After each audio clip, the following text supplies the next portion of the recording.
A'udzubillahi minasyaitonirrajim. Bismillahirrahmanirrahim. Assalamualaikum warahmatullahi wabarakatuh.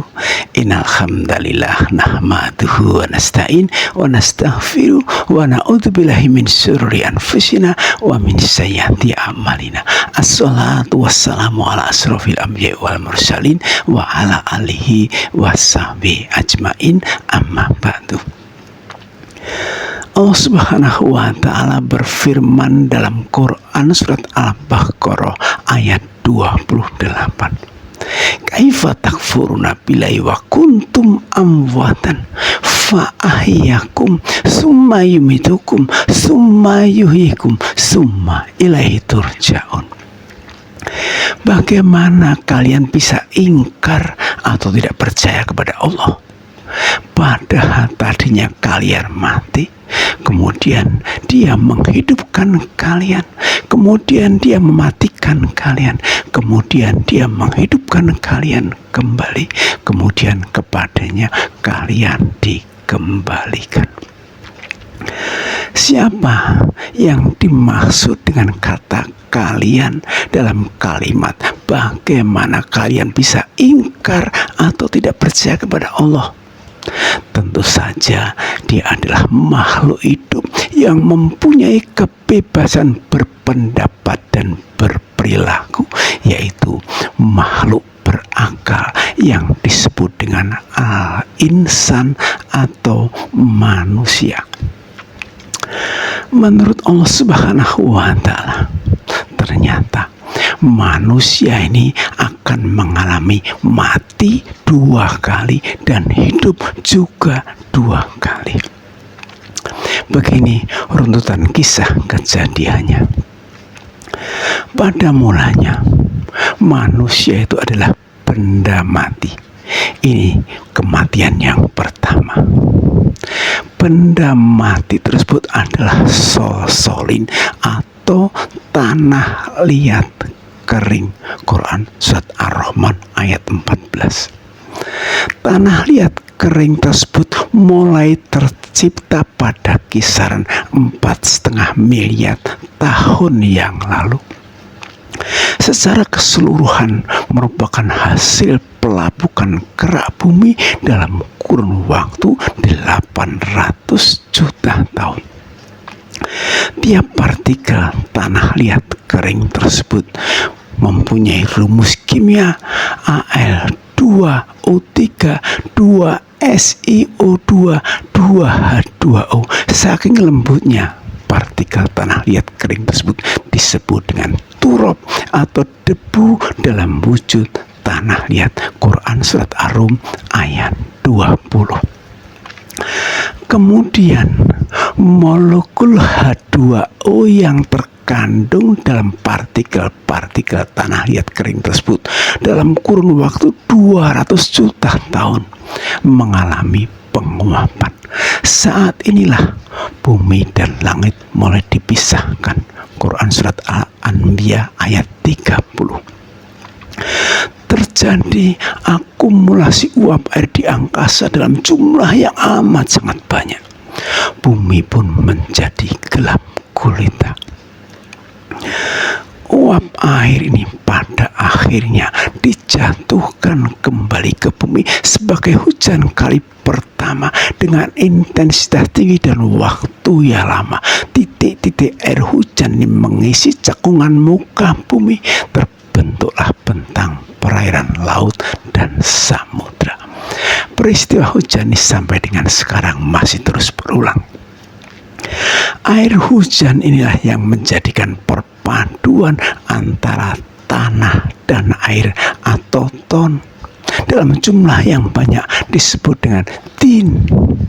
Melalui tin inilah pada 3,5 miliar tahun yang lalu Allah Subhanahu wa ta'ala menciptakan makhluk hidup bersel satu sebagai cikal bakal semua makhluk hidup yang mempunyai jiwa dan raga, termasuk manusia. Makhluk hidup bersel satu tersebut masih sangat sederhana, namun telah dilengkapi dengan hawa nafsu. Tanpa hawa nafsu, semua makhluk hidup akan statis, diam, tak bergerak, bahkan tak akan mengalami tumbuh kembang. Makhluk hidup bersel satu ini dikenal dengan istilah uniseluler prokariotik. Semuanya berpasang-pasangan. Quran surat Az-Zariyat ayat 49. Dan terus-menerus mengalami tumbuh kembang atau diperindah atau berevolusi mengarah pada tujuannya masing-masing. Quran surat As-Sajdah ayat 7. Kemudian sebagiannya berevolusi mengarah pada makhluk hidup bersel satu yang lebih kompleks dan telah mempunyai inti atau nukleus, dikenal dengan istilah uniseluler eukariotik. Semuanya juga berpasang-pasangan. Hingga pada 2,9 miliar tahun yang lalu, di antara uniseluler eukariotik ini ada yang secara spesifik berevolusi mengarah pada makhluk berakal, yaitu manusia, atau menjadi cikal bakalnya. Inilah yang dimaksud dengan nafsi wahidah atau jiwa yang satu dalam Quran surat An-Nisa ayat 1. Dan terus-menerus mengalami tumbuh kembang atau berevolusi hingga pada 52,5 miliar tahun yang lalu terciptalah makhluk hidup multiseluler yang telah dilengkapi dengan alat reproduksi dan mempunyai otak dengan volume 1 cc, terus berkembang menjadi 2 cc, 4 cc, 16 cc, 256 cc, 600 cc, 900 cc, 1100 cc, 1350 cc, hingga pada 200.000 tahun yang lalu terciptalah makhluk hidup serupa dengan manusia dan telah mempunyai volume otak mendekati sempurna, hanya kurang 0,1 cc, yang kemudian dikenal dengan istilah Al-Bashar atau Homo sapien kuno. Makhluk inilah yang dilihat oleh malaikat, yang dikisahkan oleh Allah Subhanahu wa Ta'ala dalam Quran surat Al-Baqarah ayat 30. Melalui rahim sejumlah Al-Bashar inilah Allah Subhanahu wa Ta'ala pada 20.000 sampai 4.000 tahun yang lalu Allah Subhanahu wa Ta'ala menciptakan dengan membentuk sejumlah pasangan manusia kembar fraternal sesuai dengan rasnya masing-masing. Quran surat Al-Insan ayat 2 dan Quran surat Ali Imran ayat 6. Perbedaan ras tersebut disebabkan karena perbedaan kadar melanin yang terkandung pada daerah di mana cikal bakal manusia ini ditumbuhkan. Masing-masing pasangan ini dikenal dengan istilah Adam dan Hawa. Adam atau manusia yang berjenis kelamin laki-laki yang cikal bakalnya tumbuh pada daerah dekat garis khatulistiwa mempunyai volume otak 1450 cc, dan pasangannya yang dikenal dengan istilah Hawa mempunyai volume otak 1305 cc. Proses evolusi pun berhenti karena telah sampai goal atau tujuan. Kemudian terciptalah Bani Adam atau keturunan manusia di segala penjuru dunia juga sesuai dengan rasnya masing-masing. Quran surat Ali Imran ayat 33 sampai dengan 34. Inilah kehidupan manusia yang pertama. Pada kehidupan yang pertama atau kehidupan di dunia ini, manusia ada yang berkesempatan menjalani ujian keimanan, karena memang manusia ini diciptakan juga untuk diuji imannya. Quran surat Al-Insan ayat 2.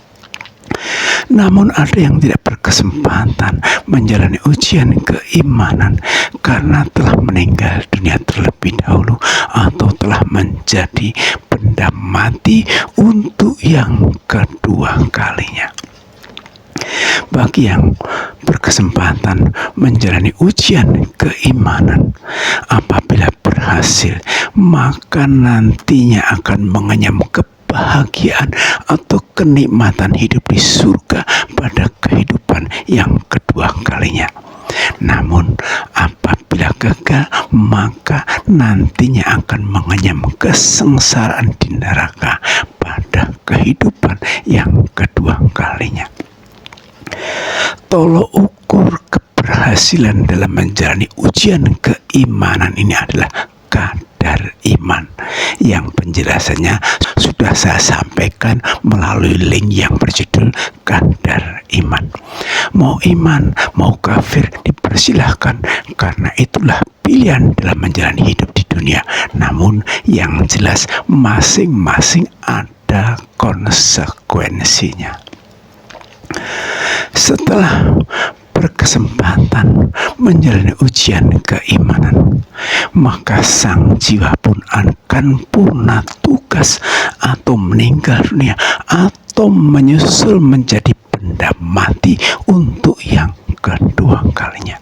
Dan amal apa yang telah diperbuatnya di dunia telah tercatat secara otomatis dalam kitab atau rapotnya masing-masing. Quran surat Al-Isra ayat 13, yang konsekuensinya akan didapatkan di alam akhirat, bukan di alam kubur. Ingat kata Allah bahwa hidup hanya 2 kali, 1 kali di alam dunia dan 1 kali di alam akhirat. Artinya siksa dan nikmat di alam kubur itu tidak ada. Siksa dan nikmat sebagai balasan amal perbuatan di dunia itu adanya di alam akhirat, di hari pembalasan setelah terjadi kiamat, di mana bumi kembali menjadi bola api yang amat sangat panas, yang tidak menyisakan satu makhluk hidup pun kecuali Allah Subhanahu wa Ta'ala yang maha hidup dan berdiri sendiri. Wal khailul qayyum.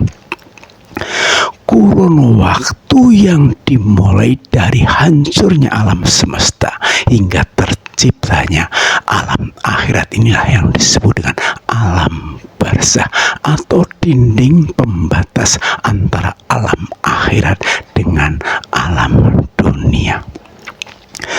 Allah yamta'u khalqa tsumma yu'id tsumma ilaihi turja'un. Quran surat Ar-Rum ayat 11. Allah memulai penciptaan, kemudian mengulanginya kembali, kemudian kepadanya kalian dikembalikan.